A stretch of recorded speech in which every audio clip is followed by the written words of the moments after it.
მე ვარ ქეთევან ბარამიძე, 17 წლის. სწავლობ ქუთაისის 34 საჯარო სკოლაში. ჩემი საყვარელი საქმიანობა ხატვა, ლექსების წერა და მინდვრის ჰოკეი. აქედან ყველაზე მეტად მიყვარს ხატვა.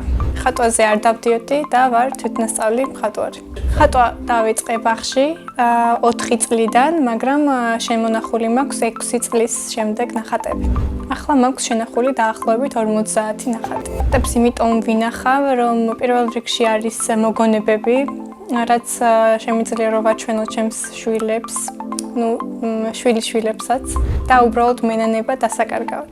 ჩემი აზრით, ხატვაში ყველაზე მნიშვნელოვანია პირველ რიგში იდეა და რას გეუბნება შენი გონება, რა ფერებით უნდა დახატო შენი ნახატი და გონებაში წარმოსახული ნახატის გადმოტანა ტილოზე. დაბრკოლება არაფერზე არ მაქვს ხოლმე რომ დავხატო, უბრალოდ მიჭირს ადამიანის პორტრეტების გადმოხატვა ზუსტად.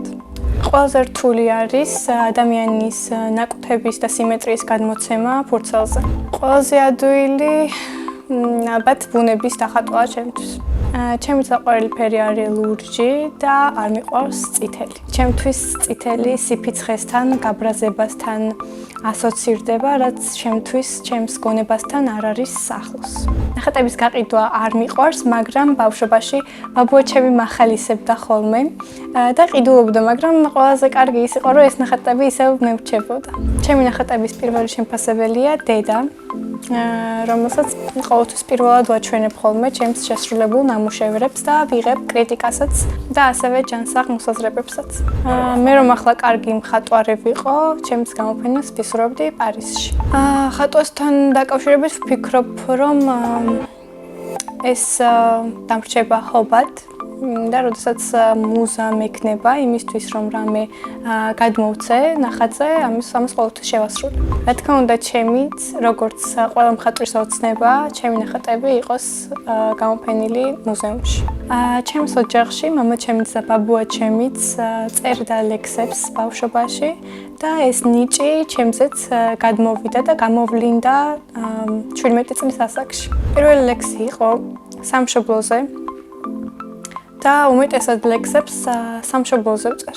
ჩემი საყვარელი პოეტია გალაქტიონ ტაბიძე. ჩემი აზრით, ყველა ადამიანის ლექსი არის უნიკალური და ჩემი ლექსებიც ასევე ვფიქრობ, რომ გამორჩეული და უნიკალურია მისი განსხვავებულობით. ვფიქრობ, რომ ლექსების წერა ყოველთვის მეყვარება, მაგრამ ეს გატაცებად დამრჩება. მე რომ მწერალი ვიყო, წიგნს დავწერდი ცხოვრების გზებზე, რასაც ადამიანი გადის დაბადებიდან სიკვდილამდე. ცხოვრება ძალიან რთულია მისი გამოწვევებით, რასაც ყოველთვის ყველა ნაბიჯზე გვიმზადებს. ამ გადასახედიდან ჩემს ცხოვრებაში ყველაზე დიდი მოვლენა იყო მაშინ, როდესაც ერთ-ერთ მნიშვნელოვან თამაშზე მოვიტეხე ხელი და მაინც აბდექი და გავაგრძელე მიუხედავად ამ ყველაფრისა. მაგრამ სამწუხაროდ მაინც მომიწია იმ თამაშის შეწყვეტა. 2 წელი ვთამაშობდი ბათუმის გოგონათა მინდვრის ჰოკეის გუნდში და მომიწია გამოსვლა ჩემი კარიერული მზადების გამო.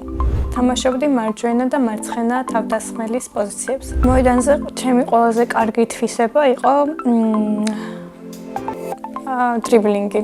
საკმაოდ წარმატებული კარიერა მქონდა და ვიყავი საქართველოს ნაკრების წევრობის კანდიდატი. სახლში სამახსოვროდ დარჩენილი მაქვს მედლები, დიპლომები, სიგელები და ფოტოები. ჯოხი ჩემს ერთ-ერთ გუნდელს გადავეცი, რომელსაც დავპირდი, რომ როდესაც ჰოკეიდან გავიდოდი, აუცილებლად დავასაჩუქრებდი ამ ჯოხით, იმიტომ რომ მასში ვხედავ ძალიან დიდ პოტენციალს იმისა, რომ მისწავა და იბრძოლებს როგორც მსოფლიოზე, ასევე ევროპის ჩემპიონატებზე. ეს პერსპექტიული გოგო არის ნაზი დუმბაძე და იმედებს არ გამიცრუებს. ახლა ვსწავლობ ქუთაისის 34 საჯარო სკოლაში, ხოლო აქამდე ვსწავლობდი ბათუმის 17 საჯარო სკოლაში. ჩემი საყვარელი საგანი არის ინგლისური. ინგლისურის გარდა კიდევ მინდა ვიცოდე ფრანგული. საყვარელი მასწავლებელი არის ნანა მყებრიშვილი, რომელიც მასწავლის ინგლისურს უკვე მესამე წელია. და ეს ადამიანი დარჩება ჩემს ცხოვრებაში ყოველთვის მნიშვნელოვან ადამიანად, რადგან მისგან მივიღე არა მარტო ინგლისურის ფაქტიური ცოდნა, არამედ ცხოვრებისეული რჩევებით და ადამიანი არის, რომელიც დარჩება ყოველთვის ჩემს მეორე დედად.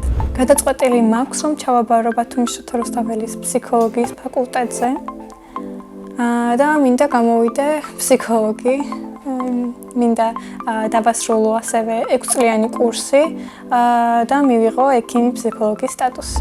ახლა მინდა ვიყო 6 წლის, რადგან ჩემს ცხოვრებაში ყველაზე კარგი წლები იყო, მაშინ როდესაც პირველ კლასში შევედი და გავიცანი ჩემი კლასელები. სახლში ვცხოვრობთ მე, დედა ჩემი, მამა ჩემი, ჩემი ძმა და ბებია. კიდევ მინდა მყავდეს ერთი და ჩემი და არის 24 წლის და გვია ლიკა. ის არის ძალიან ლამაზი, მიზანდასახული და პერსპექტიული. 1 წელია გათხოვდა და ყავს ძალიან კარგი მეუღლე. ჩემი ძმა არის 5 წლის და გვია გიორგი. ის არის ძალიან ცელქი, მხიარული და ასევე ძალიან ჭკვიანი. ჩემი აზრით, გიორგი რო გაიზრდება, გამოვა არქიტექტორი, იმიტომ რომ ბავშვობიდან ვხედავთ მის ნიჭს. სხვადასხვა ლეგოებით აწყობს ძალიან კარგ გემებს და სახლებს. მამიკო არის ძალიან მამაცი, ჭკვიანი და მოსიყვარული.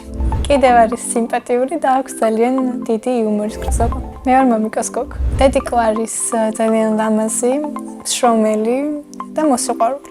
მე მგონია რომ კარგი დიასახლისი ვარ, ასე იმიტომ მგონია რომ შემიძლია ძალიან კარგად დესერტების მომზადება და არა მარტო დესერტების. თუ ხასიათზე ვარ, სახსაც ვალაგებ. ჩემი საყვარელი საჭმელი არის ცეზარი. ჯადოსნური ჯოხი რომ მქონდეს, უკვე მექნებოდა ჩაბარებული გამოცდები და ვიქნებოდი ჩემი სასურველი ფაკულტეტის სტუდენტი. სამგზავროდ სიამოვნებით წავიდოდი საქართველოს იმ მხარეებში, რომელიც ჯერ ნანახი არ მაქვს, იმიტომ რომ ვთვლი, რომ თუ პირველ რიგში საქართველოს მხარეებს არ მოვინახულებ და ყველაფერს არ ვნახავთ, მანამდე საზღვარგარეთ არ უნდა წავიდეთ. წინა მონაწილემ დამიტოვა ასეთი შეკითხვა, რა არის ჩემი ოცნების საჩუქარი.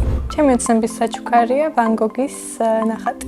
შემდეგ მონაწილეს ვუტოვებ ასეთ კითხვას. რომელია მისი საუკეთესო თვისება და რომლის გამოსწორებას ისურვებდა. მაგალითად, ჩემი საუკეთესო თვისება მგონია კომუნიკაბელობა და ვისურვებდი, რომ უკეთ შემეძლოს ემოციების კონტროლი. ბედნიერება არის ოჯახი, რომ ოჯახის ყველა წევრი გყავს ირგვლივ და ბედნიერება არის ის, რომ ისინი გვერდით გიდგანან და გაძლევენ ჯანსაღ რჩევებს. მე ვარ ბედნიერი ადამიანი.